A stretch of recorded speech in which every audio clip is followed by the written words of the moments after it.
Hello दोस्तों, आज की कहानी है तेरे जैसा यार कहाँ। दोस्तों, मेरा नाम ऋषभ राणा है और मैं आपको अपनी सच्ची कहानी दोस्ती पर बताने जा रहा हूँ। कहानी सुनने से पहले मैं अपने बारे में बता दूँ, मैं अपने मामा जी के साथ रहता हूँ क्योंकि 2 साल पहले मेरी माँ की मृत्यु हो गई थी। उन्हें कैंसर था। मामा जी ने अब तक मुझे बिल्कुल अपने बेटे की तरह पाला है और मैं भी उनकी बहुत इज़्ज़त करता हूँ। मेरा एक बेस्ट फ्रेंड है जिसका नाम रोहित है। वो थोड़ा परेशान रहता है क्योंकि उसके पिता को शराब की लत है। अपने पिता की शराब की आदत छुड़ाने के लिए रोहित ने बड़े यत्न किए, लेकिन असफल रहा। अब रोहित और उसके पिता की ज़्यादा बनती नहीं।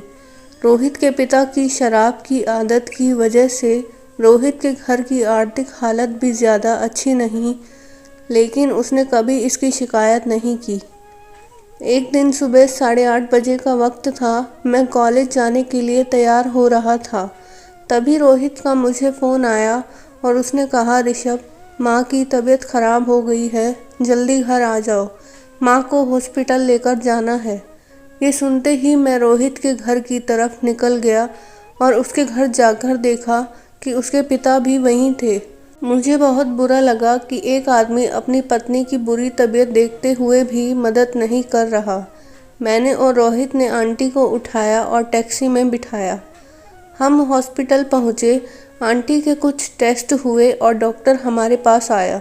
डॉक्टर ने रोहित को अपने पास बुलाया और कहा, बेटा, तुम्हारी माँ के दिल में 3 ब्लॉकेज हैं। जल्द से जल्द स्टंट डालकर उपचार करना पड़ेगा, वरना दिल का दौरा आ सकता है। जिन्हें नहीं पता उन्हें बता दूं कि कई बार दिल की नाड़ी में कोलेस्ट्रॉल जमने से खून का प्रवाह कम हो जाता है, जिससे दिल अच्छी तरह काम नहीं करता। दिल की नाड़ी में खून के प्रवाह को दुरुस्त करने के लिए एक स्टंट डाला जाता है, जिससे दिल की नाड़ियों में खून का प्रवाह अच्छे से हो सके। जब रोहित ने ये सुना तो पहले तो वो घबरा गया। फिर उसने डॉक्टर से पूछा कि इसका खर्चा कितना आएगा, तो डॉक्टर ने कहा तकरीबन 1 लाख का खर्चा होगा। अब रोहित को ये चिंता थी कि वो 1 लाख कहाँ से लाएगा। मैंने रोहित को शांत किया और बिठाया। मैंने रोहित को कहा कि अपने पिता से बात करे, वो ज़रूर मदद करेंगे। लेकिन रोहित जानता था कि उसके पिता कोई ख़ास मदद नहीं करेंगे। लेकिन आखिरकार मैं और रोहित घर गए उसके पिता से बात करने। मैंने रोहित के पिता को पूरी बात समझाई और उन्हें अपनी जिम्मेदारी का एहसास दिलाया। रोहित के पिता ने मुझे कहा, बेटा, मेरे पास 40 से 50 हज़ार रुपये तो हैं, लेकिन इससे ज़्यादा नहीं। तो मैंने उन्हें कहा, कोई बात नहीं, आप 50 हज़ार का इंतज़ाम करें, बाकी मैं करने की कोशिश करता हूँ।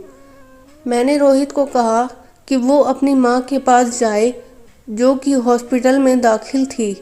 रोहित ने मुझे कहा, तुम बाकी के पैसों का इंतज़ाम कहाँ से करोगे? मैंने कहा कि देखता हूँ, कुछ ना कुछ तो करूँगा। रोहित ने फिर पूछा, नहीं ऋषभ, मुझे बताओ कि तुम इतने पैसों का इंतज़ाम कैसे करोगे? तो मैंने बताया कि मेरी माँ के कंगन पड़े हैं, जिन्हें बेचकर इतने पैसों का इंतज़ाम हो जाएगा। रोहित ने कहा, लेकिन वो कंगन तो तुम्हारी माँ की आखिरी निशानी है। मैंने रोहित से कहा, अरे यार, अब माँ तो रही नहीं, और वैसे भी अगर मेरी माँ के कंगन बेचकर तेरी माँ की तबीयत अच्छी हो जाए तो ये देखकर ऊपर से मेरी माँ खुशी होगी। वैसे भी तेरी माँ मेरी माँ समान ही तो है। ये सुनकर रोहित इमोशनल हो गया और मुझे अपने गले से लगा लिया और कहा, यार, मैं ज़िंदगी में किसी को याद रखूं ना रखूं, पर तुझे कभी नहीं भूलूंगा। मैं भी इमोशनल सा होकर रो दिया और उसे फ़ौरन उसकी माँ के पास भेज दिया। डॉक्टर ने तुरंत रोहित की माँ का इलाज किया और अब वह बिल्कुल स्वस्थ है और मुझे गर्व है कि माँ के कंगन की वजह से रोहित की माँ अब बिल्कुल ठीक है। ये थी सच्ची कहानी दोस्ती पर। दोस्तों, अगर ये कहानी आपको अच्छी लगी हो तो हमें कमेंट में ज़रूर बताएं। धन्यवाद।